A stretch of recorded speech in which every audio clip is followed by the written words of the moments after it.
Good morning, everyone. Welcome to the UKHSA webinar on behalf of the Polio Enhanced Incident Team, and very pleased indeed to be producing this webinar, the aims of which are to raise awareness about the status of the polio incident in the United Kingdom, provide an update on the incident, and to discuss overall system improvements for detection and monitoring of polio and enteroviral infections. We have close to 400 registrants from all parts of our health system, all 4 nations. We have some European colleagues as well joining us. We have a number of speakers and 2 moderators, Dr. Rohini Monual and Melanie Amphlett, who are all here to provide their segments as part of this webinar. The format of the webinar is chosen so as to improve the quality of the recording, which can be accessible after the event, where we expect that it will be available for up to 180 days. And I've learned as part of the process of preparing for this that we actually have a UKHSA YouTube channel. Who knew? Participants can participate through question and answers. Only the speakers can be heard, and we cannot pull in the audience to ask their questions verbally, but moderators will choose what can come through for Q&A. So please do pose your questions through the channel and then through the chat function. And if you see a question that you like, please sort of indicate that you like it to avoid having multiple questions of the same sort. We will be having a comfort break 5 minutes through, for 5 minutes, sorry, halfway through. And we'll also be asking you for post-event communication and feedback, which will be part of the package to allow you to have instructions about how to access the recording. So without further ado from me, let me introduce our first speaker, Dr. Vanessa Saliba, who is our Incident Director for the NIC 72 Incident Team. And she's going to start by introducing an update on the national polio incident. We won't be introducing each individual speaker in order to save time, but their names, affiliations and sort of general roles are available as part of the programme. So Vanessa, over to you. Thank you, Maria. And very good to be here and to see so many people online. So as Maria said, I'm going to kick things off by bringing you up to date with where we are with the national polio incident in the UK. And we can move on to the next slide, starting off to make sure we're all on the same page with a couple of slides of background on polio. So as many of you will be aware, polio used to be a common endemic infection worldwide prior to the introduction of vaccinations and mainly affected children under the age of 5.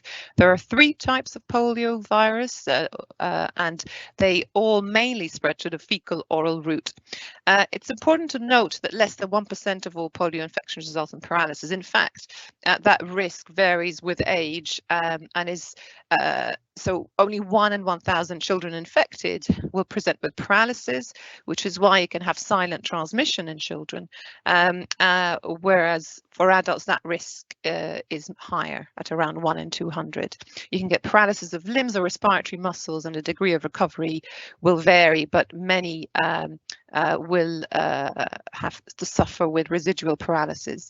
There is no cure for polio, but it's completely preventable by very good vaccines that we have. Next slides. So this slide gives you, and you can press keep going so that we have all of it revealed. There's a couple more. Yeah, thanks. So this is a lovely slide presenting the notifications of acute paralytic polio historically in the UK, well, in England and Wales, going back to 1912. And you'll see that before the introduction of vaccines, it was an endemic infection, and we had about 1,000 notifications of paralytic polio every year. You'll see that something strange happened there in the late 1940s, early 1950s, where we suddenly had massive epidemics going up to about 7,000 paralytic cases a year. And this is an epidemiological picture that was seen across many high-income countries at the time, with improved sanitation and living standards. Infection in childhood became less common, and more adults became infected for the first time, leading to more paralytic presentations, because, as I said earlier, the risk of paralysis is higher in adults. And that really galvanized the efforts to produce polio vaccines to prevent paralysis. And you'll see that once the vaccines were introduced and we achieved high uptake in the UK, those acute paralytic polio presentations went right down. And in fact, the last UK acquired case of polio was notified in 1984. Next slide. So again, to orient everybody, we have very good vaccines, really effective and safe for polio vaccines. There's two kinds. The first is the live oral polio vaccine, which was introduced into the UK schedule in 1961. It mimics the natural infection and replicates in the gut and produces very good gut immunity, which means that it is excellent at interrupting transmission and preventing infection, and it also is extremely effective at preventing paralysis. When an individual sheds the vaccine virus in their stool, they can pass that on to others around them, which is a good thing, because it passively immunizes the household, for example. But you can, in under-vaccinated communities, then have longer chains of transmission, which can lead to some issues, which we'll talk about in a minute. The oral polio vaccine did have a very small risk associated with it of paralytic polio. This was a known adverse outcome of about 1 case per million. However, in an endemic country setting, where you see that the risk of having paralysis from infection was much, much higher than that, this was seen as acceptable, and therefore oral polio vaccines played a key role in controlling polio around the globe. The inactivated polio vaccine, which is what we have as the injectable vaccine, is what we have in the UK now. Also gives excellent protection from paralysis, but doesn't give you that gut protection, and so you can become infected and pass the virus on to others without having any symptoms. So as I said, as you move from endemic to a non-endemic situation, countries will gradually stop using OPV and move to IPV, and this happened in the UK in 2004. Next slide, please. So these vaccines and their rollout around the world have played an enormous role in the global polio eradication initiative and the polio endgame. And in fact, polio virus type 2 and type 3 have already been eradicated, and we now only find polio virus type 1 remaining in very small parts of the world, parts of Afghanistan and Pakistan, where it has been extremely challenging to reach certain communities with universal vaccination. And in fact, the next challenge within the polio endgame is around the emergence of circulating vaccine-derived polio viruses, which is the situation we're facing in the UK.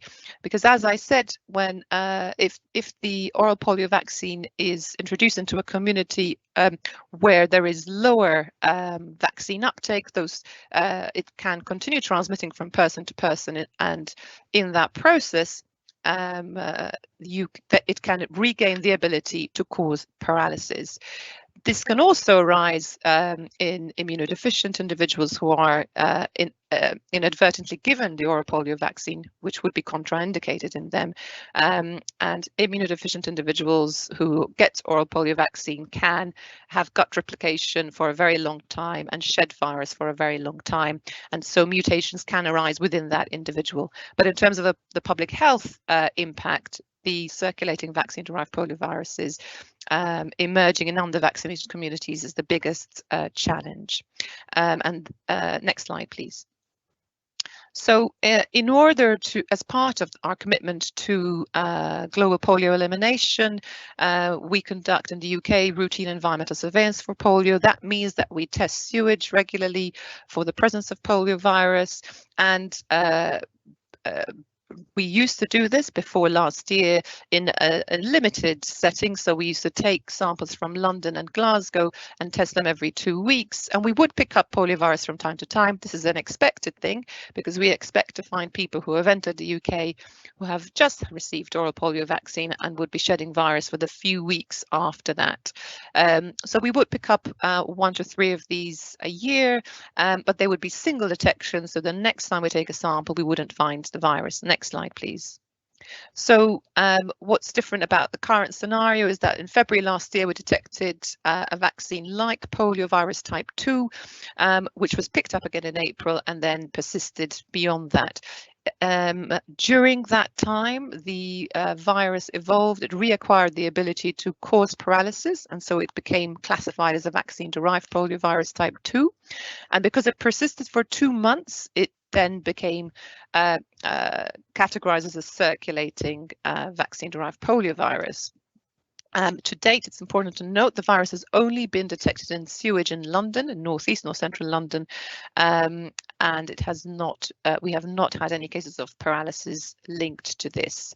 The WHO also confirmed that the virus we detected in London is genetically linked to polioviruses detected in New York State, in the US and in Israel. And you may have seen the reports that in New York, the first they heard of this was with a paralytic case presenting in a completely unvaccinated adults. They then stood up the sewage surveillance in response to that case and found that they had virus circulating in the community.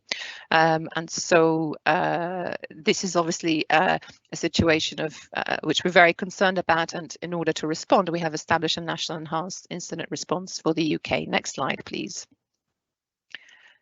So as a reminder for everybody on the call, this is the UK polio vaccination schedule. So we give children a primary course with 3 doses at 8, 12 and 16 weeks of the 6-in-1 vaccine, which contains polio, the IPV vaccine, and then we give a preschool booster at 3 years and 4 months, and we offer a booster to teenagers in school years 9 or 10. Next slide.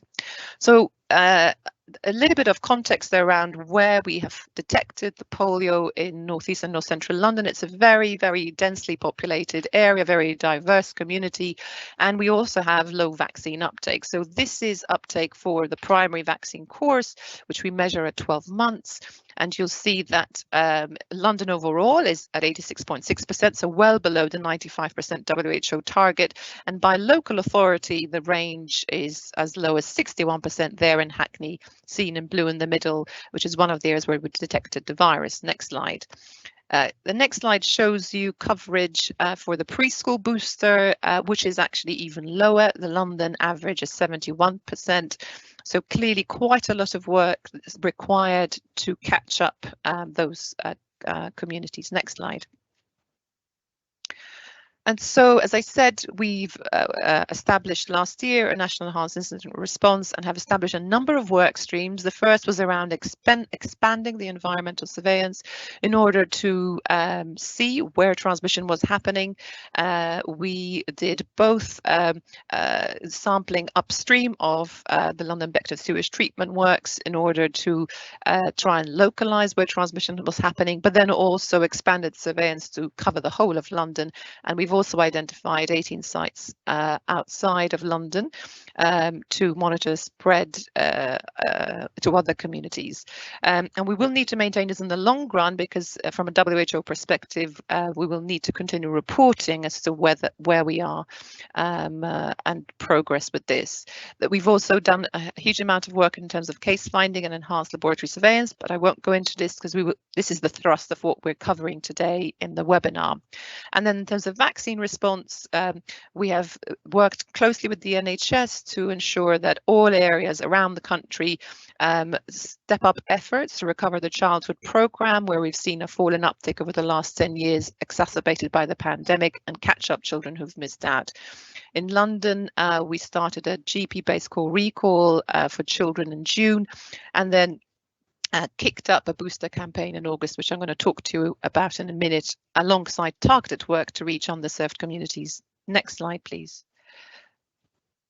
So these are the sites outside of London where we have started conducting sewage surveillance. They are high-risk areas because they have diverse communities, so they're more likely in order to have importations from countries around the world where OPV vaccine may be used. They're also, some of them are chosen because they have links to London, where we have found the virus, and also these are all areas where we have low vaccine coverage, so any importation or introduction of virus could lead to transmission. Next slide. So in August, you will have heard that the Joint Committee for Vaccination and Immunisation decided that in order to try and prevent cases of paralysis and interrupt transmission, we should offer an additional IPV containing vaccine to children aged 1 to 9 in London. So this has been a huge amount of work and has been led by NHS London, our colleagues there. We've been working with all the local providers to rapidly stand this up, and between September and January they have delivered 360,000 or so doses of vaccine to these children. This is currently being evaluated. There are inequalities around vaccine uptake, and so we do need to continue to work together to make sure that we reach those, particularly the under-vaccinated and unvaccinated children in the areas where we have seen transmission. And so this evaluation will be informing the next phase of the response in London. I think that's my last slide, so I'll stop there and hand you over to Maria. Back to Maria. Thank you. Thank you very much, Vanessa. So my talk here is about enteroviral surveillance generally in the UK, strengths and weaknesses, picking up from Vanessa's introductory sort of overview of the incident and the things that we need to do in response to that. So if I could have the next slide, please. Vanessa mentioned that we achieved polio-free status around 2002, but following that we are obviously part of the global polio system and surveillance system and the eradication programme. So each country, as part of their contribution, provides an annual status update, and that annual status requires a number of different streams to inform the kind of overview of the situation in the country. That is a national surveillance programme for acute flaccid paralysis, which is a key indicator clinical syndrome for polio, particularly in children under 15, with supplementary information coming from enteroviral surveillance programmes and environmental surveillance programmes, as Vanessa's mentioned. And then there are other activities which are part of the eradication programme, which is knowledge of storage of polio and polio-containing materials, which are needed as kind of assurance of the fact that there isn't buckets of polio lingering in laboratories anywhere. Next slide, please. So if we are to consider our sort of surveillance approaches, what I've tried to do here is just highlight some of the strengths and weaknesses that we have. If we think about our acute flaccid paralysis surveillance generally, one of the huge strengths is we do have low disease frequency, generally associated with a high vaccination coverage overall as the population as a whole, although we've heard from Vanessa about pockets of areas where we do have lower than desirable vaccination coverage. And the weaknesses in our sort of overall ascertainment is that we don't have a formal notification requirement. We certainly have suboptimal clinical sampling associated with any cases that are identified. We also have lack of systematic approach for diagnostics, as we'll come on to, and we don't have a formal programme for primary immunodeficiency screening associated with children that we know have got PID. On the laboratory side, we do have a programme of enhanced enteroviral surveillance that has been in place for a number of years, which involves national referral arrangements of enteroviral positives into the reference laboratory for characterisation, which itself represents geographical coverage of the UK, and we have around about 2,000 or so strains per year characterised. The weakness of this system is that it is non-systematic. It is very much biased towards materials that have been acquired through testing of CSF, and there is very variable representation of regions with, as you will see, somewhat biased sampling. On the environmental side, as Vanessa's mentioned, although we have had wastewater surveillance for a number of years, it has been quite limited, and one of the legacies of the pandemic has been both laboratory methodology development, but also much more widespread sampling, which itself is a benefit for polio environmental sampling.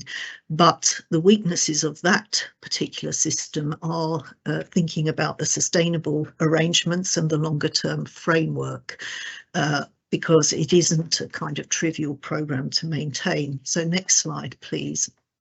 Pursuing the points about laboratory-based surveillance and some of the weaknesses in the system, when you take a kind of overview of the whole system, one of the things that becomes apparent over time is the changes in clinical virology diagnostic practices over a 20-year or so period, and how that actually biases the sort of surveillance approaches.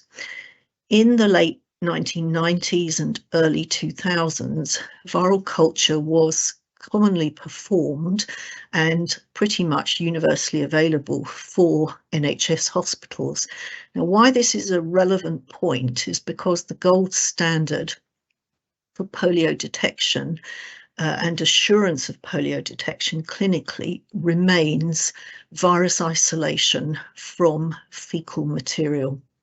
And that's a point that's often not well understood, because people do believe that PCR offers very sensitive diagnostic detection. It does, but one also has to think about bias in detection and sample, where virus actually exists and how much of a sample you have to examine in order to be sure that you can find it. By the early 2000s, whatever viral culture was being done was being very much reduced in terms of typing of virus isolates, although this started the practice of referral of untyped enteroviruses into the national laboratory. So that was the beginning of the kind of referral practice.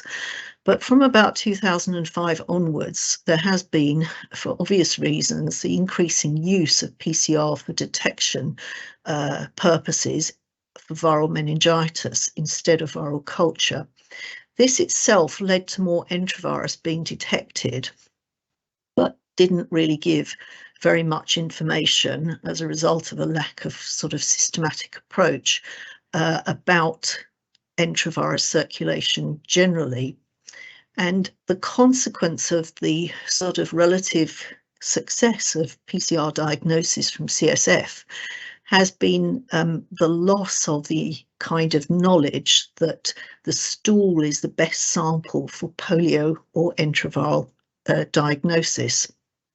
And indeed, some of the newer enteroviruses infections that we've seen are not at all detected in CSF, such as enteroviral D68. Next slide, please. So this is just an old schematic to try and make the point about the natural history of polio virus detection, where we can see in blue the time period over which a person might have systemic illness, followed in green by the period where there might be an acute neurological manifestation, and where virus could be detected in the CNS, but then a long period post-infection or as part of the infectious history where virus is detectable in stool but not detectable in any other body compartment. Next slide, please. And that's it. If you could do a few clicks now, bringing us on to enteroviral detection. So enteroviruses are part of the picornavirus family, and obviously polio is itself an enterovirus type C. There are multiple different genotypes here, and it's important that enteroviral surveillance is also undertaken in order to support the polio detection. So it's important that we have ways that we can actually make sure we detect as comprehensively as we can the circulating enteroviruses. Next slide, please. And here again is a summary of the natural history of enteroviral infections, summarised because, of course, there are multiple different enteroviral types. But again, making the point that the prolonged detection of enterovirus is found in stool. They do, that's the primary site of replication, and that where enteroviral detection in the central nervous system is seen is typically for a much shorter period of time. And indeed, for some enteroviruses, you may almost never find it in the CSF, with blood being useful very early on, reflecting the viremic stage, but also some replication in the respiratory tract. So again, bringing out the point that if an enteroviral infection is suspected, the CSF is perhaps a useful indicator or a useful sample to take if there are neurological manifestations, but actually should always be accompanied by an analysis of stool, where it is much more likely there'll be detection found. Next slide, please.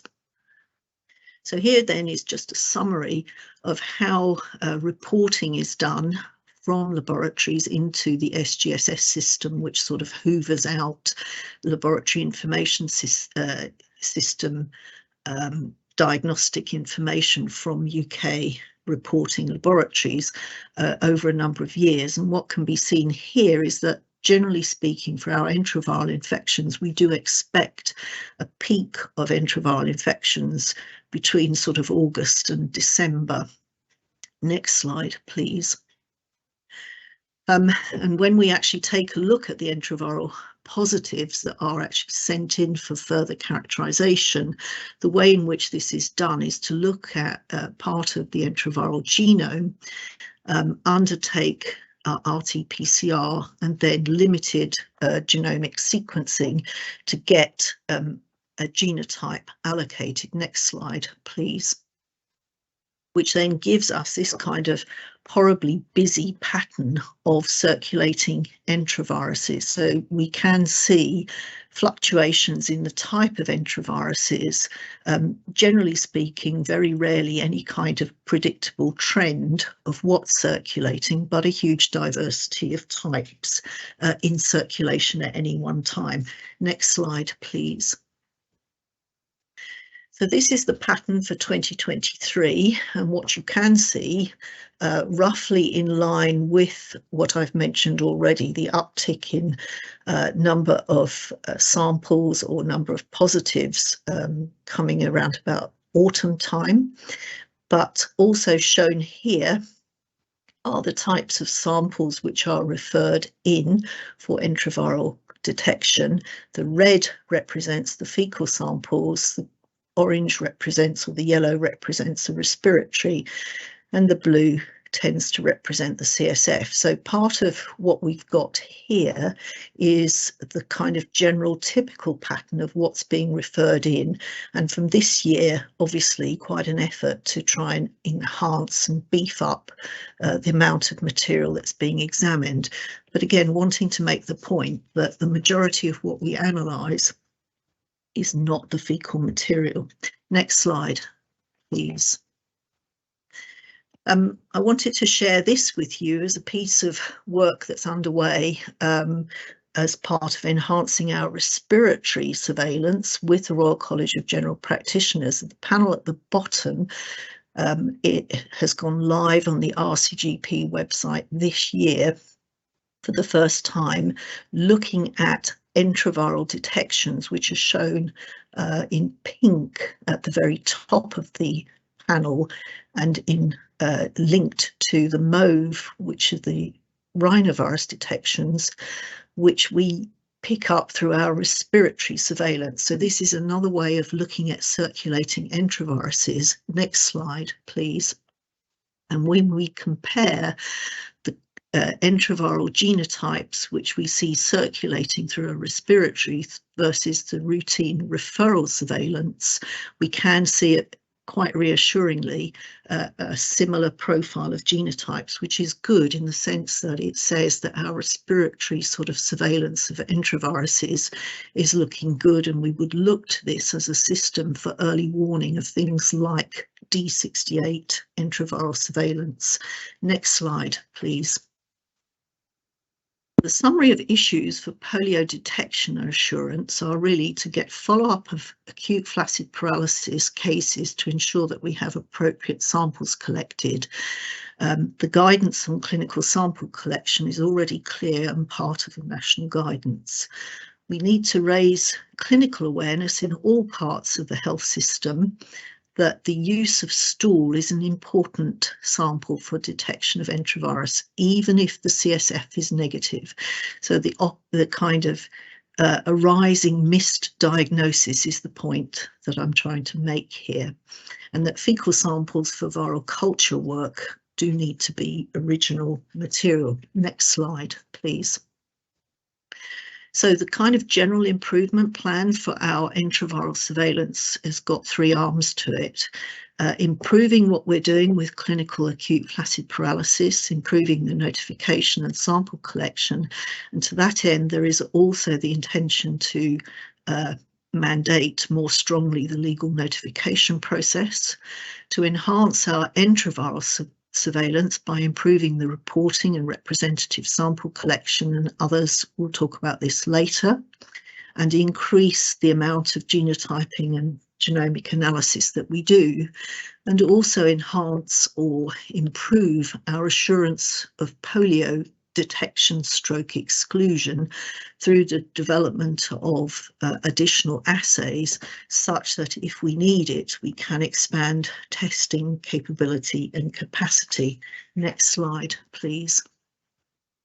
So conclusions, I think, from this are that enteroviral surveillance in the UK can certainly be further optimised and enhanced. There are several areas for improvement, which starts with things like this webinar, which are intended to be reaching far and wide into the clinical communities, to raise and enhance our clinical awareness, because although polio is certainly our concern today, there are other non-polio enteroviruses which also cause severe infections, including severe neurological infections, which we need to be aware of, and to focus on clinical sample collection pathways.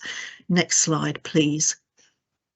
So I think my final slide is to thank all of those who've been involved in the work so far, the enterovirus unit here at UKHSA Colindale, the Polio Reference Service, Respiratory Virus Unit, all of the sample reception teams, our London laboratories, especially Barts Health, colleagues in the RCGP and colleagues Jonathan and Melanie within UKHSA trying to work hard to generate system improvements. So thanks very much, and if I can pass on to our next speaker, who is Annika Singanayagam from Imperial. Annika, over to you. Thanks very much, Maria. So I'm going to move on to talk more from the perspective as a clinician. And as clinicians, polio is not something that we often think about. As we heard before, there hasn't been a natural case of polio in the UK since the 1980s. However, with recent events in the UK and increasing detections of polio globally, this means that it's important for clinicians to be aware of how polio might present. And over the next 10 minutes, I'll be talking through some of the clinical presentations of polio, when you should have that increased index of suspicion for polio, and what the optimum diagnostic sample set is to send when you're thinking about polio. Next slide, please. So the majority of poliovirus infections are in fact asymptomatic, around 3/4. About a quarter of people who become infected will develop a flu-like illness, things like fevers, sore throats, GI disturbances, which is self-limiting. Move forward, please. And it's really in a minority of individuals who are infected who will develop a severe neurological presentation, often children. 1 to 5% can get an aseptic meningitis. You might detect lymphocytes in the CSF. And it's less than 1% of people that develop that classic paralytic poliomyelitis and acute flaccid paralysis. And in highly vaccinated populations, the proportion of asymptomatic infections is likely to be even higher, and the frequency of paralytic polio even lower. And so detecting that single case of paralytic polio is considered a public health emergency and will stimulate an outbreak response. That single case may indicate that there is poliovirus circulating under the surface that's going undetected, and this is why that surveillance for polio is so important, allowing us to try to detect and to contain any transmission before it results in that case of paralysis in a child. Next slide, please. And as Maria mentioned, as well as polio, there are also the non-polio enteroviruses, which can also cause severe neurological presentations like AFP, and you're going to hear more about that in a later talk. And those non-polio enteroviruses also cause other severe clinical presentations like respiratory infections, myocarditis, neonatal infections, or infections in the immunocompromised. And so if you see these types of clinical presentations and there has been a detection of enterovirus in a sample, it is worthwhile considering getting that sample sent to the reference lab for typing, which will help to bolster our national surveillance and help us to understand the subtypes of enterovirus that are causing these types of clinical presentations. Next slide. So really here in the UK, if we were to see a case of polio, it's likely to be from an importation. And so when you see these kind of clinical presentations that I've described, and you're wondering how to risk assess the likelihood of polio, one of the important factors to consider is the geographical risk. So has that person travelled recently to an area where polioviruses are circulating? And I'm going to talk in a moment about what those areas are. Another important point to elicit in the history is about the vaccination status. So has this person received a full course of polio vaccination? We know that vaccination is highly protective against paralytic polio. It's important to try to understand what vaccine type they've received. Is it the oral or the inactivated vaccine? How many vaccine doses have they had? When did they have them? What dates? And in which country were they vaccinated? Next slide, please. So where are the polioviruses currently circulating? So if you go on the Global Polio Eradication Initiative website, the address is on the top of the slide there, you'll be able to see listings of paralytic polio cases and circulating vaccine-derived polioviruses that have been detected globally. And this map here on the slide shows the paralytic polio cases that have been detected globally over the past 12 months. And what we know, and what we heard earlier, is that it's only the wild poliovirus type 1, which is currently circulating anywhere, and it's endemic only in 2 countries, Pakistan and Afghanistan, shown in the yellow shading there. However, there have been detections of WPV type 1 also in Mozambique and Malawi in recent years. And the green and orange dots represent paralytic cases caused by the vaccine-derived polio viruses, the green being type 2 and the orange being type 1. And you can see that those cases have occurred across Africa, in Yemen there, and also in Madagascar. You also, if you look over to North America, you'll see a green dot over there, which represents the case of paralysis in an unvaccinated adult in New York. And there's also a dot over there in Israel, which was a paralytic case recently associated with the vaccine-derived poliovirus type 3. And so we can see that polioviruses are resurging, and we're seeing polio cases even in countries previously designated polio free. If you look over on the right hand side graph there, you can see that that illustrates nicely this kind of increase in polio detections globally that we're seeing, particularly of the VDPV type 2 cases, and likely this results from declining vaccination rates exacerbated through the COVID-19 pandemic. Next slide.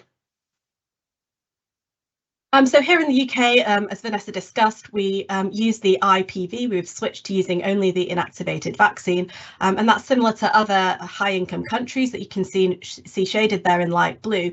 But the majority of the world does still use the OPV. And when a person is administered the OPV, which contains those live attenuated viruses, the viruses will replicate in their GI tract, and they will continue to excrete those attenuated viruses in their stool for around 3 to 6 weeks. And this will result in the stimulation of a robust immune response that protects them then from paralytic polio. However, there is this particular scenario in people with primary immunodeficiency, and these are people who are severely immunocompromised with primary B cell or combined B and T cell deficiencies. And if they are inadvertently administered the OPV, perhaps before they get their diagnosis, or if they're exposed to other people who are excreting OPV viruses, and they then go on to replicate those viruses in their GI tracts, they may excrete those viruses for a much more prolonged period of time, and this can go on for months to years. And while that virus is replicating there, it can evolve, and it can revert to becoming more neurovirulent, like a wild type virus, giving that person an increased risk of developing paralytic poliomyelitis that is no different from that which you would see with a wild type virus. Globally, these immunodeficiency associated viruses are rare, probably somewhat restricted to high and middle income countries just because of the survival of patients with PID and the amount of medical care that they require, and also the robustness of surveillance, which means that the detections tend to be grouped in higher income countries. The reason to mention it is that recently we did detect 2 cases of IVDP excretors in the UK. Next slide.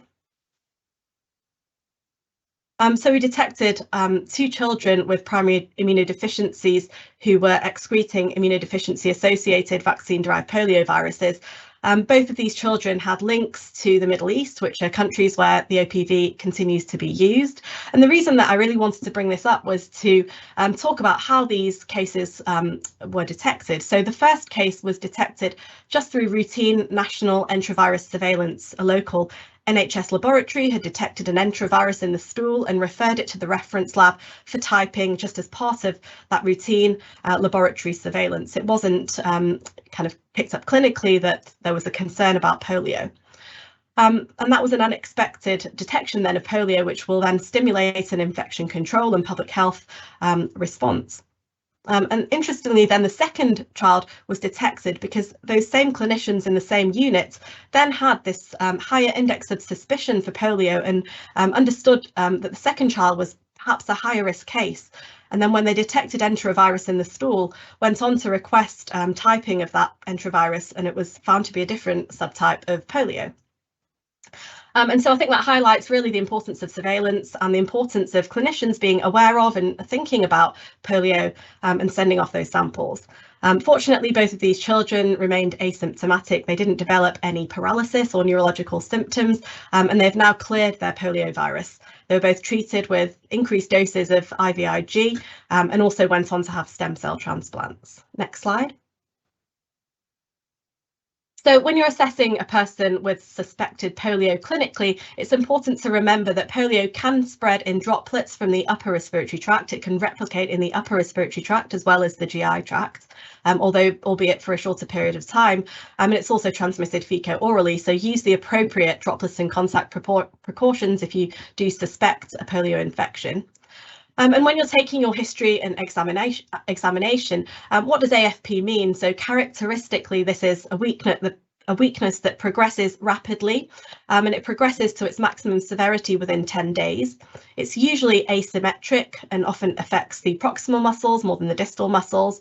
On examination, you'll see reduced tone, absent or diminished reflexes. And it's important to remember that the weakness can also affect truncal muscles, the muscles of respiration, bulbar muscles, so swallowing can be affected, and you should look out for and monitor for these types of complications. Patients may report a preceding flu-like illness in the preceding 7 days or so. The incubation period, so from infection to the development of those non-paralytic symptoms, is around 3 to 6 days. And for paralysis is around 7 to 21 days. Do take a careful travel history, including from the close contacts, and also importantly a vaccination history, because it's really unvaccinated people that are most at risk. Obviously, these patients are likely to undergo various neurological investigations like MRIs or LPs. And do remember that AFP, when you're thinking that this could be a potential infectious cause, is notifiable. So do remember to notify. Next slide. And then just to talk through again how you should send off testing when you are suspecting polio or a non-polio enterovirus. So as you heard in the previous talk, the most important sample type to send off is a stool sample. This is where we get the greatest yield for poliovirus by performing viral culture, which is performed only in the reference lab at Colindale. And we do ask for quite large amounts of stool, so you can see in the pictures there, more than 2 grams ideally of unadulterated stool. We ask for 2 samples to be taken around more than 48 hours apart, and ideally for those samples to be taken within 14 days of onset of symptoms. Respiratory samples are also useful. We can perform viral culture on respiratory samples. We can perform PCRs. However, the yield and the viral loads may be lower, particularly for polio, than in the stool. Sending oropharyngeal swabs or NPAs is also useful. Important to note that enterovirus D68 is in fact more readily detected in the respiratory tract, perhaps than the stool. And CSF, if you have taken it and it's available, is also valuable. But as we heard before, negative CSF does not necessarily exclude, particularly for poliovirus and enterovirus D68, where those detections may be less common. And if you have questions about the sample set to send, if you're suspecting a clinical case, then it's always worth picking up the phone to the duty doctor or the duty virologist at Colindale. Next slide. So just to conclude, as we're seeing increasing detections of poliovirus globally, it's important to think about poliovirus and those non-polio enteroviruses in these types of neurological presentations like AFP and aseptic meningitis. When you're risk assessing these patients, do factor in the geographical risk and also their vaccination status. Do remember to notify those cases of AFP, particularly if you're suspecting an infectious cause. Do consider sending enterovirus positive samples that may be particularly those ones that are more high risk for typing and exclusion of polio infection. And just to reiterate again that stool is the optimum sample type for polio exclusion, so do remember to send those samples off. That's all from me, I think. So thank you for listening. I'll pass on to Ming Lim, who is the next speaker.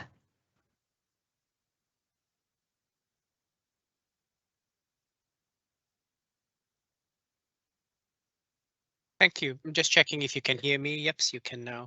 So I'm Ming Lim. I'm a pediatric neurologist based in London, and I was involved in this in 2008 when I helped the UK task force provide some clinical support for the categorization of patients presenting in the 2018 surge. So today I'm just going to take a step back and tell you a little bit about the range of enterovirus related CNS syndromes. So next slide. So if one was to look at the spectrum of any virus-associated CNS disorders or syndromes, you would want to think about it from the mechanism perspective, a direct viral infection, as in an encephalitis, and often as a result of the inflammatory response during the viral infection, one could mount a more severe infection or a severe syndrome as such, and this would be the encephalitis, the myelitis, and distinct to that would be the post-infectious response that you often get after a period of recovery, and this would we characteristically think as sort of ADEM. But of course, there is quite a lot of fluidity, across the presentation. And if we go on to the next slide, and particularly in patients presenting with a virus-associated encephalopathy, some of these spectrums that you may be more familiar with, particularly with the acute necrotizing encephalopathy, is characterized by the clinical presentation and the radiology. So this is just any virus that presents. So if we go to the next slide. So I'm going to touch a little bit about sort of enterovirus outbreaks that predominantly have neurological syndrome, and this was a really nice review, albeit a decade ago now, merely highlighting that since the 70s the outbreaks have really clustered in the Asian subcontinent, also in the Pacific Islands, and occasionally in Australia. And lo and behold, if we move on forward, in 2013, the last major enteroviral outbreak was in Sydney, well characterized, and I'll go on to describe that a little bit later. We move to the next slide. It's worth remembering the clinical classifications of neurological disease as using the WHO framework, although one is always careful that there is a lot of overlap between the syndromes. So based on all previous presentations, cases could present as an encephalitis or an aseptic meningitis. You may get a predilection for the brainstem, giving you a brainstem encephalitis. Encephalomyelitis is essentially a sort of hybrid between the encephalitis and spinal sort of involvement, and of course the very distinct acute flaccid paralysis, whereby distinct from the myelitis you get an absent reflex, and one often gets autonomic instability, and also this syndrome of neurogenic pulmonary edema, often indistinguishable between the two and often grouped together in presentations. And I would reference you to that review from 10 years ago, which attempts to explain the pathomechanisms between each of them, which we won't go through today, but essentially highlighting that the para-infectious inflammation, either directly from the brain, often amplified by a systemic response, causing the whole myriad of problems.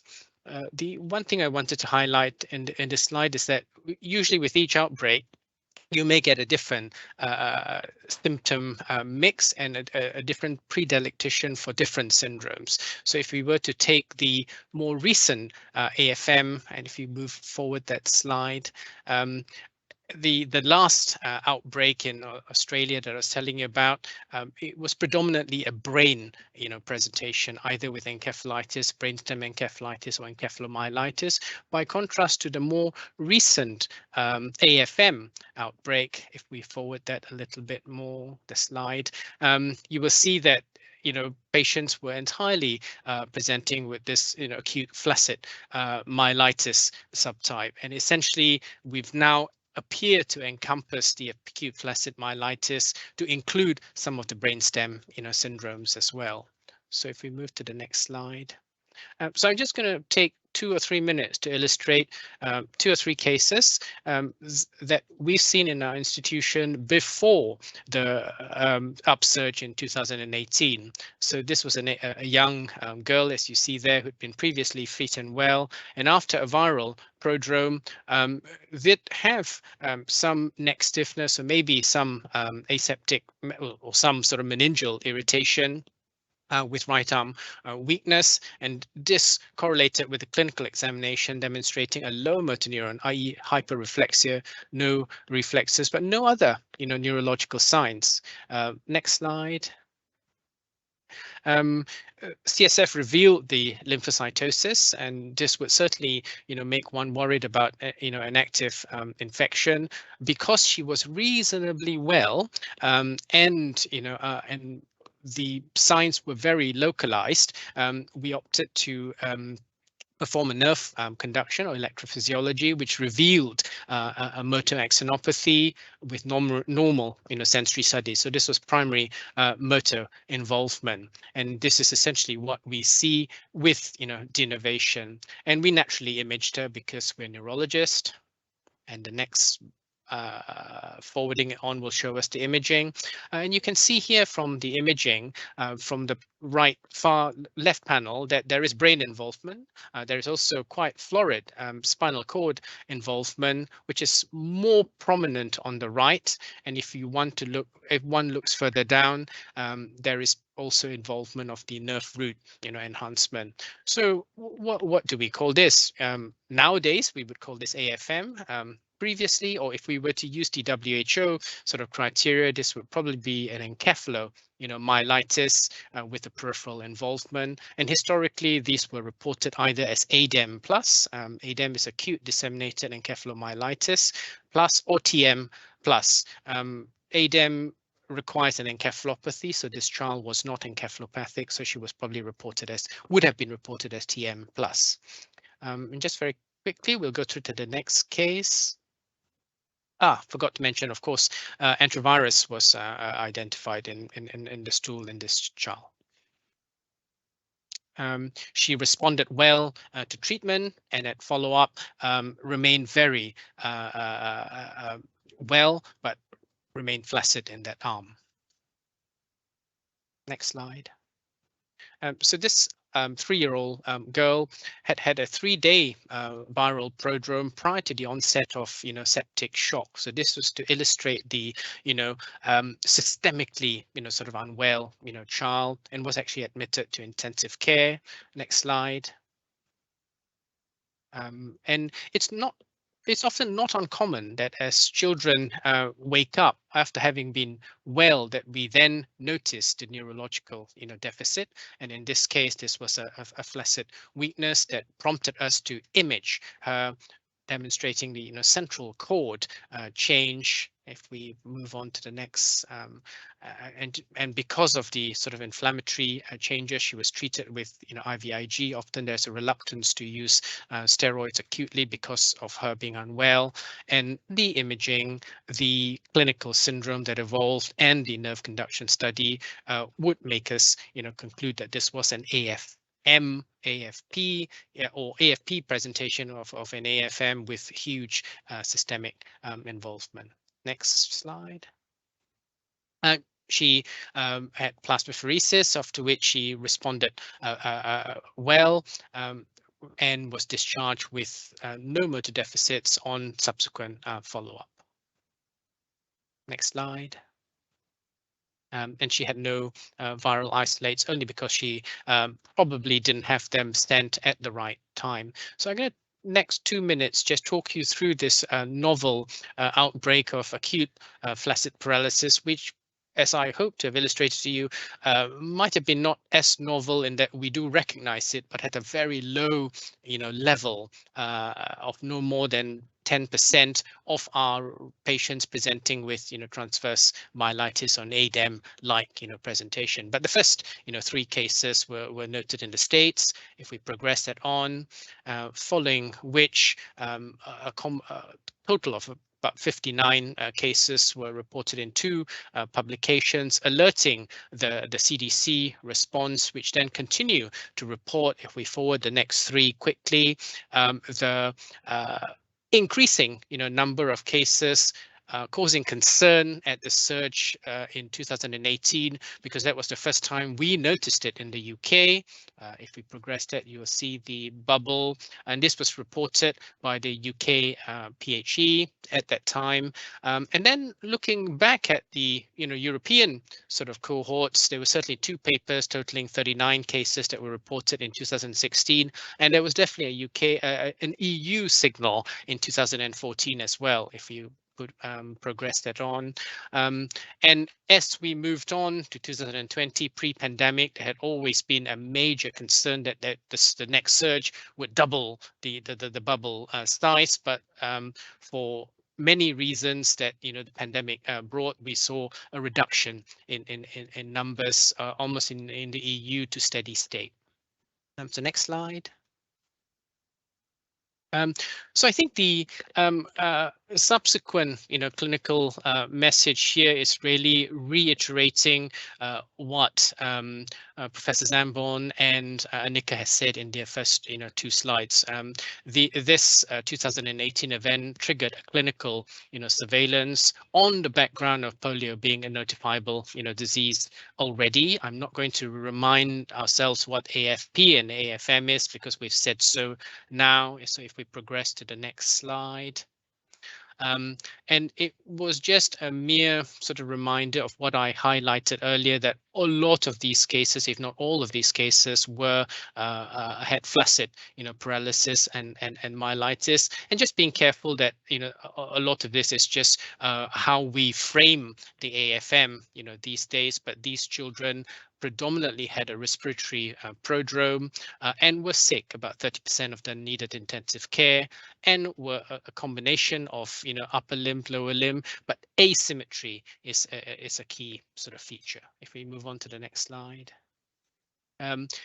Annika had touched on the clinical presentation already, with both the upper respiratory tract and gastrointestinal being key to look out for, not necessarily in the D68 AFM surge, but particularly with the other enteroviral or enteric related enterovirus. The key standout feature is the flaccid weakness, but not forgetting the rest of the brain can get affected in various amounts depending on time and cluster of symptoms. The bladder and bowel dysfunction would indicate a myelopathy. Next slide. And I think all this highlighted already that the initial assessment in any person presenting with a rapid acute weakness, usually over the 10-day period, often these rapidity may be overlooked in milder cases, or not observed rather, and we now more often see children 2 or 3 weeks later, or even months later, who had appeared to have that weakness, and this condition was just not considered. And of course the examination, the involvement of the wider team are sort of should be second nature. Next slide. And finally, the key investigations that have been highlighted already being imaging, neurophysiology, the lumbar puncture to reveal the pleocytosis being one of the key features required for the diagnosis of AFM, but also laboratory evaluations. So samples, and the correct samples. I hadn't realized it was that much stool that's needed, but I will make sure I check that now. To the correct laboratories that have been reiterated already twice. So if we take to the next slide. And I think I'm going to complete there by saying that all these are sort of available on the website, and we've mentioned it 3 times now as means of reinforcement. I'm up till now still see 1 or 2 patients whereby the respiratory samples or the stool samples had not been sent. And of course, whilst one has a wider margin for stool samples, if it's still beyond 3 months, we would certainly have lost the opportunity.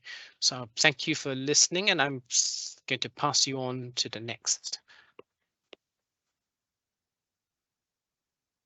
Thank you. My name is Parthay Roy. I'm a consultant in health protection. I work for North East and North Central Health Protection Team as part of UKHSA, and I'll like to talk to you about notification requirements today. So next slide, thank you.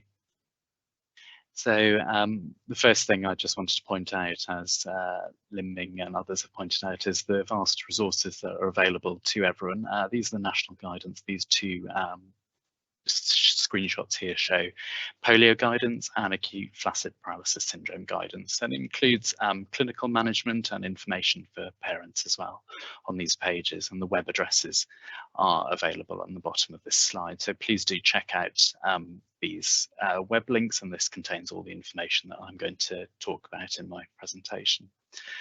Next slide, please. So, and you can just continue going through all of these. Thank you. So in terms of notification, the key legislation here is the Health Protection Regulations 2010 and Regulation 2 of these notification regulations places a duty on registered medical practitioners to report any suspected infections that present or could present significant harm to human health. And this includes reporting of AFP and AFM that is not explained by a non-infectious cause. So if AFP or AFM is thought to have an infectious cause, then that is notifiable. In addition, and separately, under Schedule 1 of the notification regulations, suspected cases of acute polio are notifiable. However, as people have mentioned, this situation is extremely rare, and the last UK acquired case of polio was notified in 1984. There is work ongoing behind the scenes to strengthen these so that notification of acute AFP and AFM will be added to Schedule 1, and that work is currently ongoing. The final point in this slide is that appropriate testing of AFP and AFM cases that is not explained by a non-infectious cause in order to exclude polio as a potential cause of agent is an integral part of both clinical management and polio surveillance for public health purposes. Thank you. Next slide. So I'm going to concentrate mainly on AFP, as this is what we are more likely to see rather than acute polio. So this is the case definition which has been described previously. So characterized by rapid onset of weakness in individuals' extremities, including weakness in muscles, respiration and swallowing, progressing to maximum severity within 10 days. And the term flaccid indicates weakness accompanied by hyperreflexia or areflexia.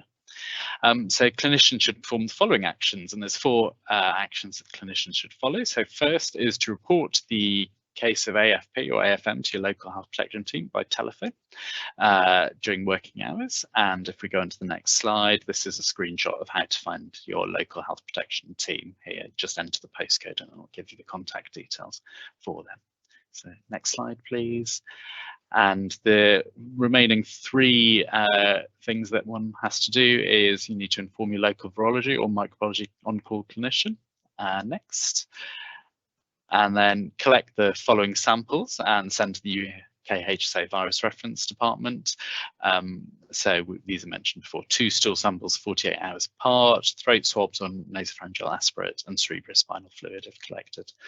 And lastly, it's to complete an enhanced surveillance questionnaire, and this is key for part of our polio and enterovirus surveillance. So the enhanced surveillance questionnaire, it's a short questionnaire, just 2 pages, as you can see on the screenshot here, and it contains the following questions. So we'll just if you just click through to the end of this slide. So patient details, that's fine, thank you. Oh, go back 1 sec. And yeah, presenting symptoms, particularly neurology and respiratory symptoms, what investigations have been performed to date, neuroradiological investigations, and as Annika mentioned, the key pieces of information: polio vaccination history and recent overseas travel history if available. And the next slide, the aims of surveillance, and we'll click through to the end here, please. So thank you. And the key aim, I guess, is to investigate and exclude poliovirus infection as a cause of the weakness, the AFP or the AFM presentation, and investigate potential contribution of other enteroviruses, especially D68, which we've seen associated with a cluster of cases earlier on, as Ling has mentioned, to systematically characterize the illness and document long-term sequelae, increase awareness of guidance and investigation management cases, and a final aim of surveillance to act as a focal point for national and international collaboration. Next slide. And so the final slide is here, and we'll click through to the end. Thank you. Just one final bullet. Thank you. Oh, and yeah, so just to mention, this is if clinicians do see suspected acute poliomyelitis, then which is obviously a rare presentation, but a patient presenting with clinical features compatible with paralytic poliomyelitis, from whom either vaccine-derived or wild poliovirus has been isolated, or a lab reported poliovirus detected in stool, respiratory, or other sample, then this is obviously a notifiable disease. And together, the clinical, laboratory, and epidemiological details will determine the level of public health response as outlined in these guidelines here, and there's levels 1, 2, and 3 of public health response. And that's the final slide from me. Thank you.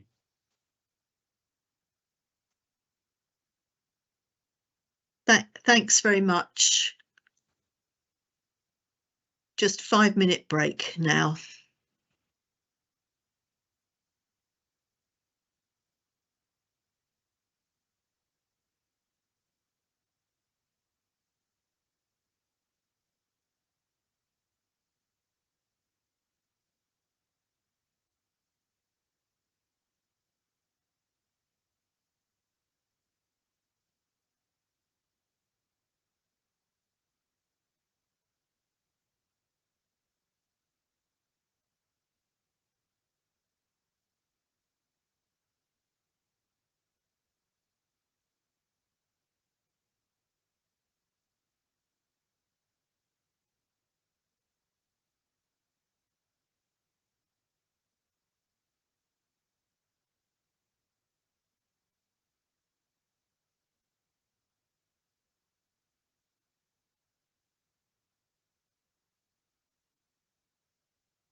Afternoon, folks. Let's carry on with the webinar. Our next 3 sessions are intended to reflect on some of the activities that are underway as part of the incident response. So over to Dr. Alex Allen first. Great, thanks, Mary. Hi, so yes, my name is Alex Allen. I'm a consultant epidemiologist at UKHSA.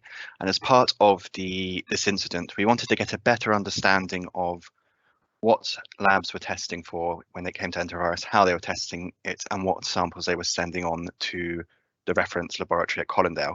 As part of that, we expanded. We initially did a London-based survey, but then expanded it across to the rest of England. Next slide, please. And these will be just the highlights of the key findings and some of the points that we drew out from the survey and the next steps we need to take. Next slide, please. So in total, we had 41 labs that responded, and as you can see, broken down by NHS region. We did get responses from all the regions across England, although some variation between the regions. And for the most part, this was laboratory managers, consultant virologists, and biomedical scientists that responded. Next slide, please. And so when we looked at the type of testing that was being taken place across regions, unsurprisingly in London there was higher testing. Sorry, I don't have my camera on. Across London there was higher testing, but across the rest of the regions we found generally respiratory testing was the highest, so about 200 samples being tested per week and about 100 CSF samples. In particular of note, there were very few stool samples being tested in every area except London, most being less than 25 per week, and in some cases less than 10 per week. Even in London, while there were almost 400 stool samples being tested per week, the vast majority of this was coming from just 2 labs. So again, most labs in London were not testing very much stool samples at all. Next slide, please. We also want to look at the capacity for testing if we wanted to scale up our testing, if we actually would be able to do so. And for the most part, this seemed to be that there was significant capacity still within labs, with most utilising 50% or less of their theoretical maximum capacity for both respiratory and CSF samples. And for stool samples, as mentioned, much lower testing. So actually most labs were only using 10% of their maximum weekly capacity. And based on this, most regions could do an additional 400 respiratory samples, 300 stool samples, or 200 CF samples per week in each region. And in London, it looked like the capacity would be about double that. Next slide, please. We also want to look at the types of assays used for testing, because we'd heard anecdotally that several labs were using commercial assays that could not distinguish between rhino and enterovirus. And we want to get an idea of how common that was and what samples were being tested with which assays. And so 12 of the reporting labs, 12 labs reported the 3 major sample types, so respiratory, CF, and stool, and 10 labs reported only CSF. And the rest of the labs reported a mixture of a variety of different samples. About half of labs said they could not distinguish between enterovirus and rhinovirus on their commercial assays. In particular, it looks like it was the BioFire and the Oz diagnosis assays that were unable to distinguish between the two. Some of these labs subsequently did say they sent on their samples to other labs or reference labs for additional coping between the two, but in their initial labs, their initial samples couldn't be distinguished between the two. In general, it seems like there's no particular difference between the regions in terms of them. Each region's had labs which were using these assays. The only significant finding was that the BioFire was more commonly used in the southeast and Oz diagnosis more used in London. Next slide, please. Ideally, all positive samples should be sent to the reference laboratory at Colindale, but actually only 12 labs reported they sent all their samples. 9 sent only CSF samples, 5 sent them only when there was a suspected AFP case, and as we've discussed, that's not necessarily something that's always picked up on or reported. 3 referred them to UKHSA labs, which then subsequently would refer them on to Colindale. 5 sent no samples at all, and 1 only sent samples which hit a certain cycle threshold. Looking at the reasons why there was this, what the barriers were for this referral to Colindale, by far the most common, probably unsurprisingly, was resource-based, both in terms of the cost or financial burden themselves, or the time spent having to pick and send all these samples out to Colindale.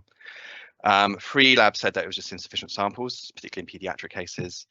4 said they were just unsure which samples to send, and 1 responded that they were slightly in disbelief that they would actually want us to have all their enterovirus positive samples.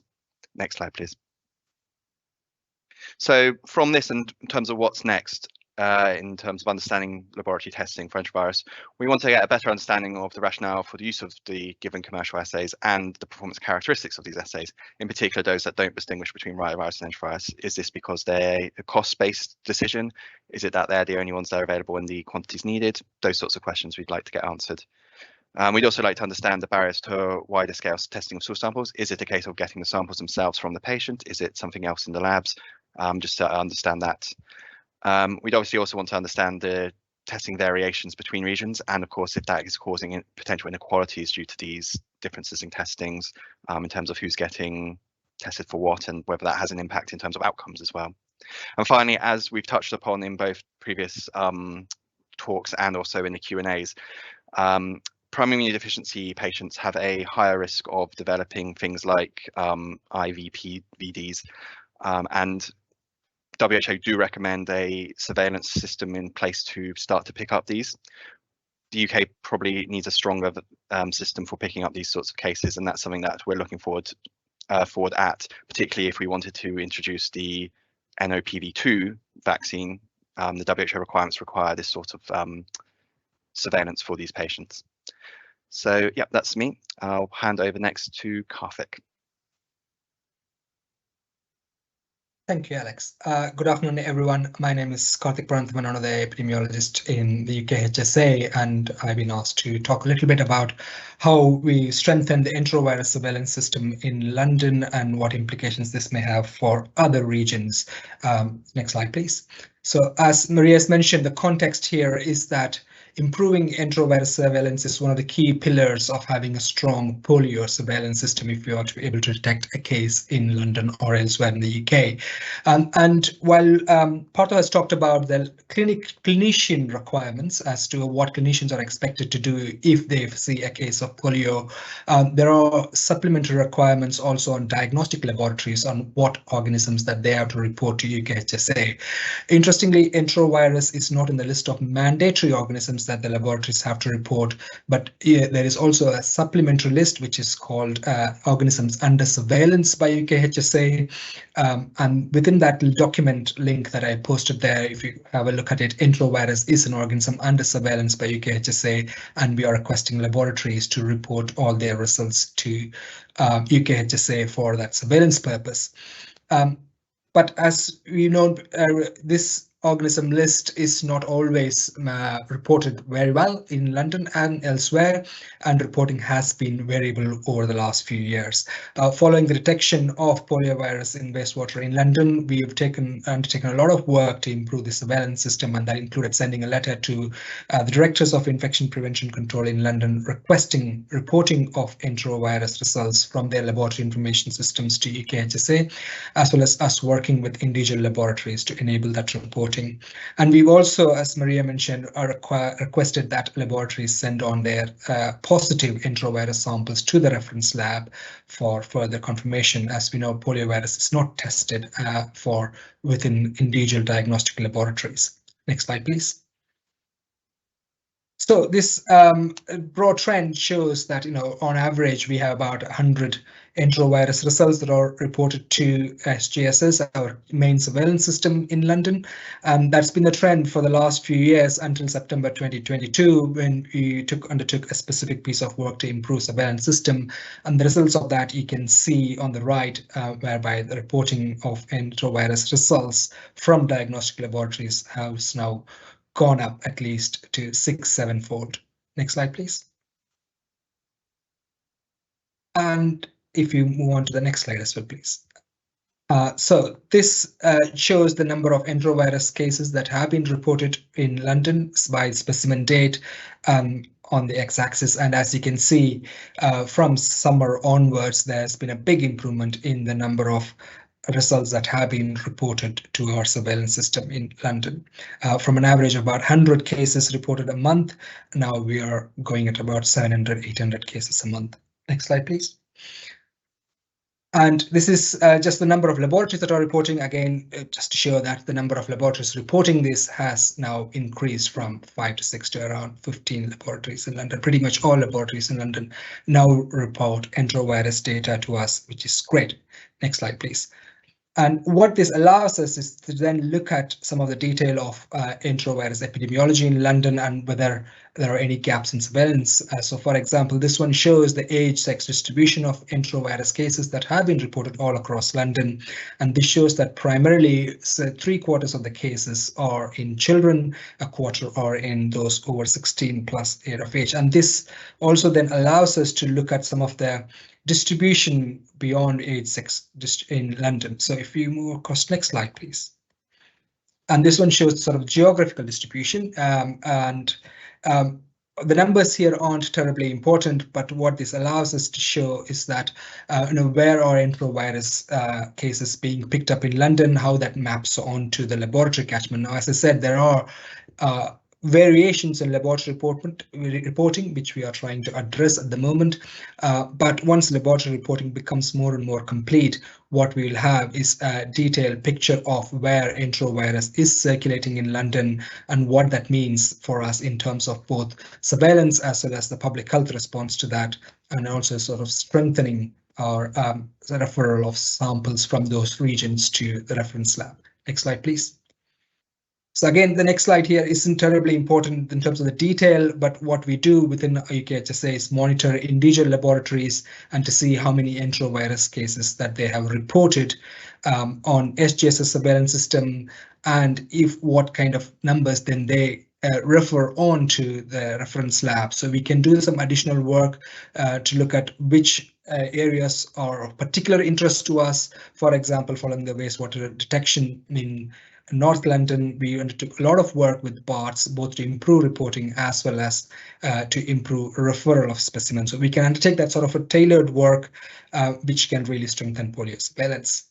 And next slide, please. This is my last slide. So I think the broad takeaway is that strengthening laboratory reporting of enterovirus results is been a key pillar of improving polio surveillance in London, and we're grateful to all the diagnostic laboratories all across London for their cooperation in improving the reporting status. And what we've done in the first phase is to get all the laboratories to report their EV results. The next step is to kind of improve on that by making sure that we are auditing the results to see if they are reporting all of the results to UKHSA. We think that this issue, whereby there's variation and inconsistency in reporting of enterovirus to UKHSA, is quite likely across all of the regions, and there a similar kind of approach would be needed to improve EV surveillance all across England. And as we mentioned repeatedly, laboratory data are critical in order for us to track EV trends and to have a strong polio surveillance system.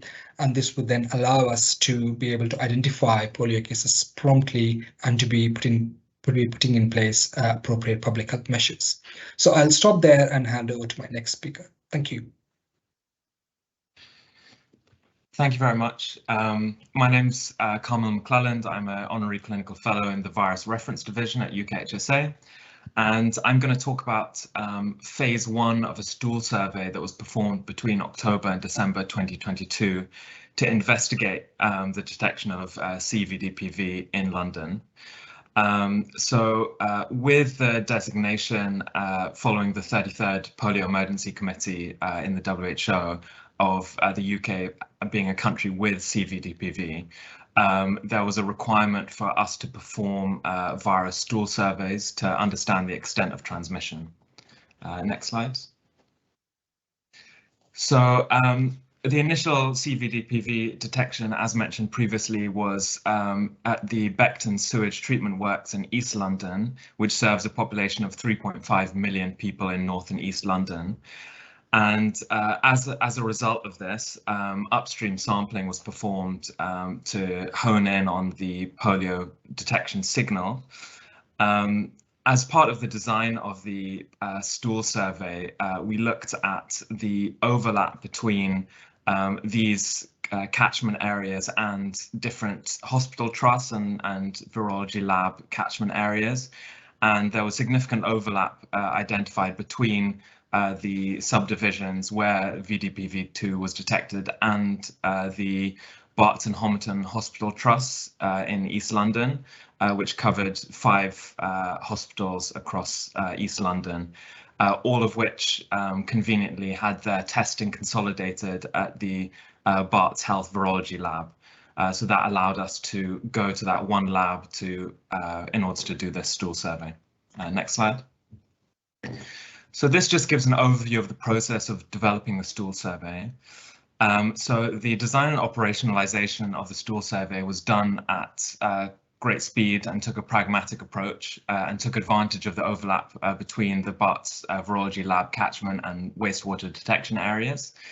And the protocol was designed with close involvement of clinical, public health and operational teams to ensure that it was fit for purpose within the time and resource constraints that we had. Next slide. This is just an outline of the clinical protocol. So we received stool samples that are submitted from children under 16 years of age. And these were consolidated in the central pathology triage location. Most of these, so there wasn't screening of clinical conditions as a inclusion criteria, but these were typically from admissions for sepsis or GI illnesses at one of the 5 hospitals. And these samples otherwise would not have had virology testing performed. So although there were some samples directly referred to UKHSA from the Barts Virology Lab for enterovirus testing, which were included separately in an analysis, these samples for the stool survey wouldn't otherwise have been tested. So next slide. So this just shows the routine NHS pathway by which stool samples would have been referred. So stool samples are provided by patients at the request of either a clinician on clinical grounds or an HPT as part of an outbreak investigation. And then these would be tested at a local NHS lab with results fed back to the requesting team. And then any positive samples were then referred on to UKHSA for characterization. Next slide. So this gives an outline of the data and sample flows within this stool survey. So samples from Barts were sent to UKHSA Manchester for enterovirus testing.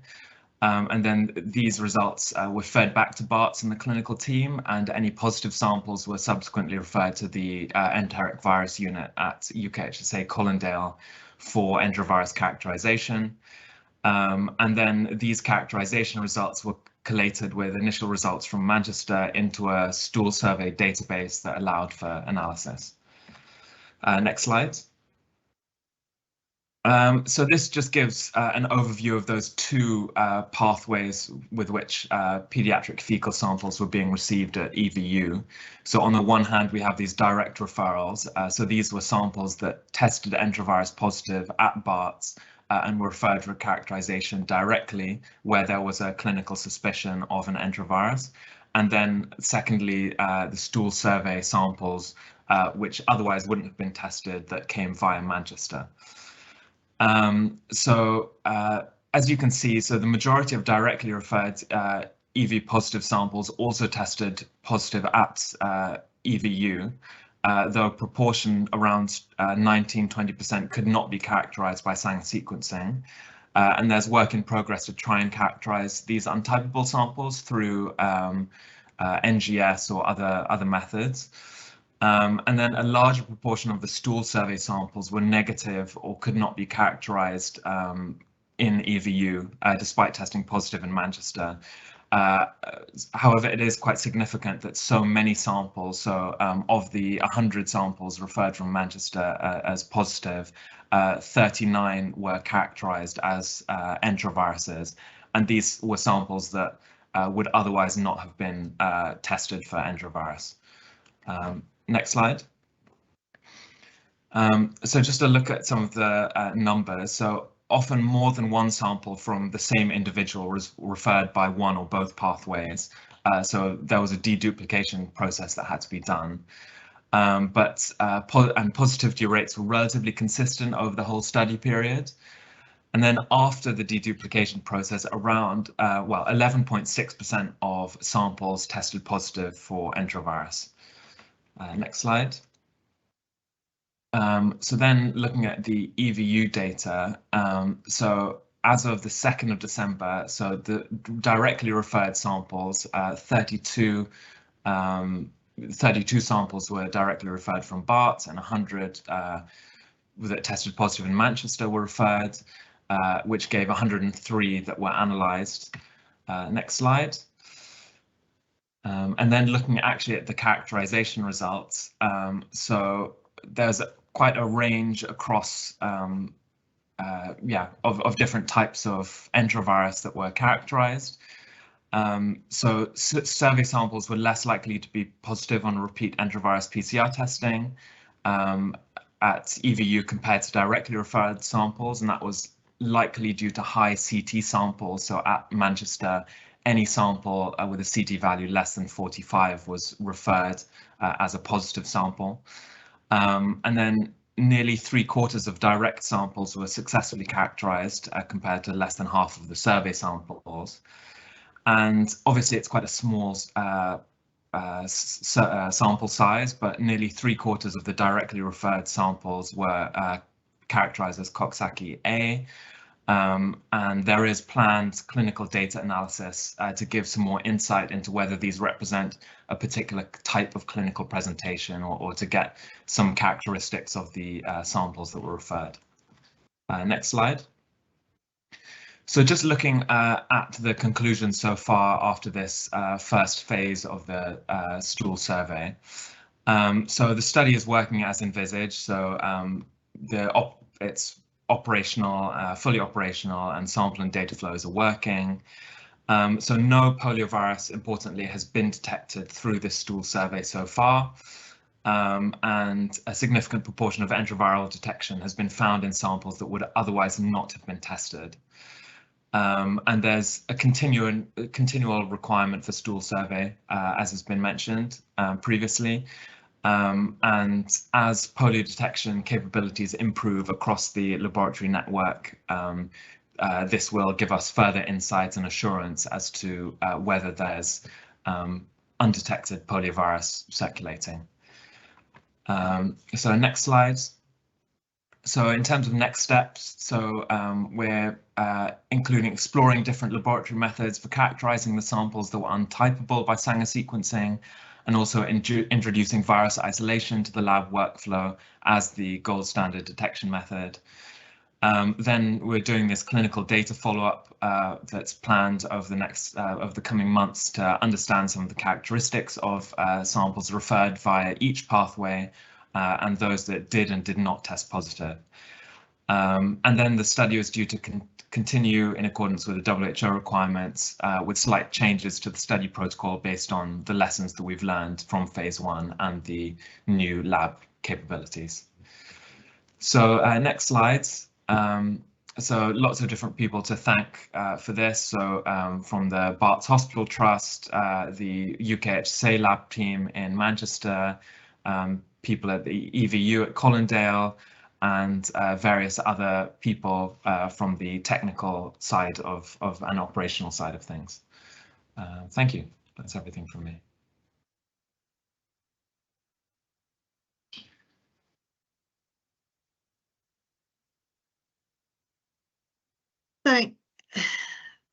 Thanks very much, everyone. We've come to the end of the planned webinar, and we've seen, I think, a series of really excellent presentations from all of our speakers, which I hope has given some insights into the progress of the incident investigation, the commitment that we need to have as a country to following up on the observations of polio in wastewater, and the kind of sustained response that needs to happen. We've had some very useful questions in the chat, which I hope have been helpful for people to see the sort of answers posted.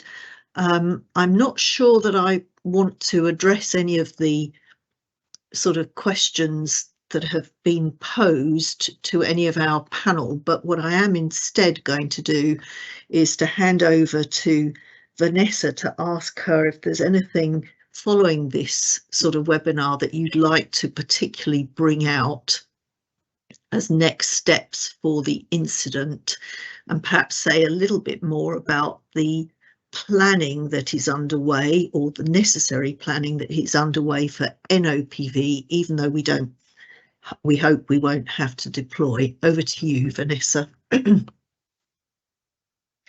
Thanks, Maria. Yeah, well, I would also like to thank everybody for all their contributions. It really reflects the huge amount of work that many parts of UKHSA, the NHS and other partners have been doing over a sustained period of time. We kicked the incident off in May last year. It's now February, so really appreciate everyone's efforts. And as Maria says, it's we are in it for the long run in terms of WHO.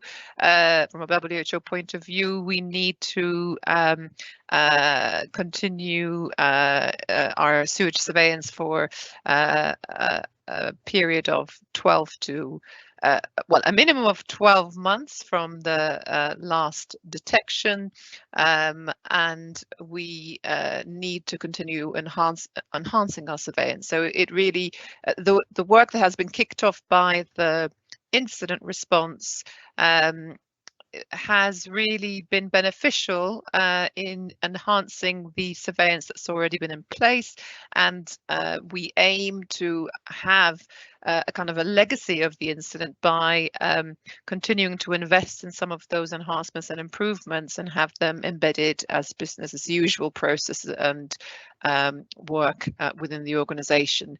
In terms of Maria picked up on NOPV2, we didn't really touch on it today because it's because we are covering quite a lot of detail. So that's novel oral polio vaccine type 2.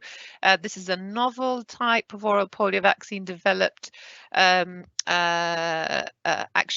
in collaboration. The kind of scientists who developed the vaccine are hosted by an IBSC in MHRA in the UK. But in any case, the WHO have a stock available for use in outbreaks of vaccine-derived polio virus. It's a new vaccine that is more stable than traditional oral polio vaccine, and so it's advantageous because once deployed, even if you shed virus and it transmits between individuals, it is less likely to reacquire the mutations that cause paralysis. And so the WHO has put a lot of effort into evaluating, clinical trials to monitor, to evaluate the effectiveness and safety of this vaccine, and also real life evaluations, because it's currently being deployed in outbreaks around the world, mainly in Africa and Asia, where there have been cases of paralysis due to vaccine-derived polio virus 2. So it's not a licensed product. It's currently in use, as I said, through WHO under emergency use listing, and it's proving very effective in controlling those outbreaks that there are mainly in resource poor settings. But all countries that have a circulating vaccine-derived polio virus need to prepare in case we don't manage to interrupt transmission on the basis of the IPV response that we've set up. So it's a kind of planning for a worst case scenario. It's a requirement by WHO that we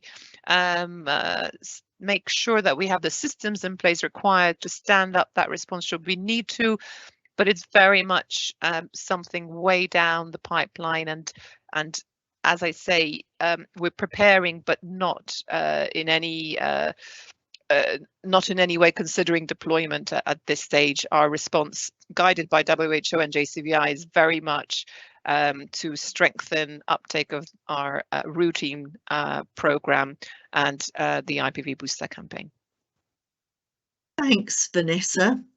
So we've got a question that's, I think, quite a tricky one that's come up from one of our audience, which says, Our laboratory is quite small, but we do not test for enteroviruses. How important is it that we undertake this? I'm sure there are a range of responses one could make to that, but I'd like to go to our infectious disease clinician here. Annika, what would your response be to this question? How do you think we should advise that participant? I don't know whether, in those sort of rarer cases where you do want to know whether there is an enterovirus infection, if you don't have testing locally, that you kind of do think about sending off testing that can be done in the reference lab.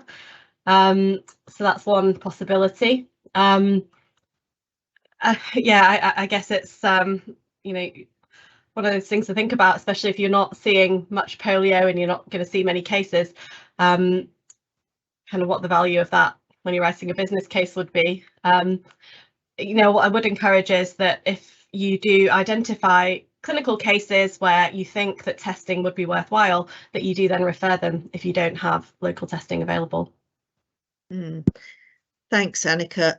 I think that would be my response too, and would encourage any of our other panelists to comment that there needs to be a clear referral pathway should clinicians that are using your laboratory want to have enterovirus testing done, and that if your lab ends up being in a place where worst case scenario there is wastewater detection of polio as part of that national environmental surveillance programme, that there is at least the capacity to introduce it should it be necessary more broadly. So clear referral pathway and some way of being plugged into the national sort of programme in some way or another.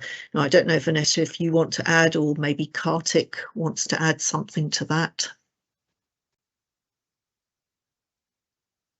Thank you, Maria. I agree. This is a difficult question. I think routine sample may be difficult to justify, but as you rightly point out, those who have clinical symptoms that are consistent or compatible, and where clinicians think that they need to have testing, a good referral process would be appropriate.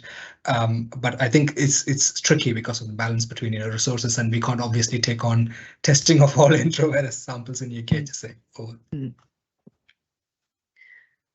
Thanks very much. Okay, is there anybody on our panel who'd like to make any final remarks?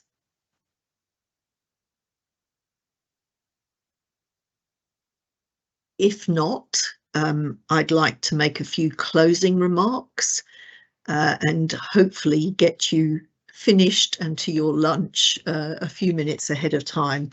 So the first thing is thanks to all of our speakers for a fantastic session, which I think already we've had a few remarks from people complimenting what's been done. Thanks particularly to our moderators for helping sort out the questions, and also to Sophie and the UKHSA team for making this a smooth running webinar event. Your feedback is really very welcome indeed, and we will be sort of polling you for feedback as we send out the link to be able to access the recording of this presentation. Any feedback you have on future events that would be useful as part of this incident, what things you'd like to see that might help you in your local work, whatever that is, and whichever part of the system you're in, whether you're a clinician, whether you're a nurse, whether you are a laboratory staff member, whether you are part of the health protection team, or wherever you are in the health system, what future events would be useful to you. And I hope that we've shown you that the response to the polio incident is very much a work in progress. A ton of work has been done. There is a ton more to do, but as Vanessa's mentioned, we think that all of this is a good investment for our public health system generally, and should get us to an even better place than we are, strengthening our existing systems. And I think that's it from me, to thank everyone. We will try and consider doing some kind of a written report associated with this in the coming months as part of the incident response. So thanks again, and enjoy your lunch. Goodbye.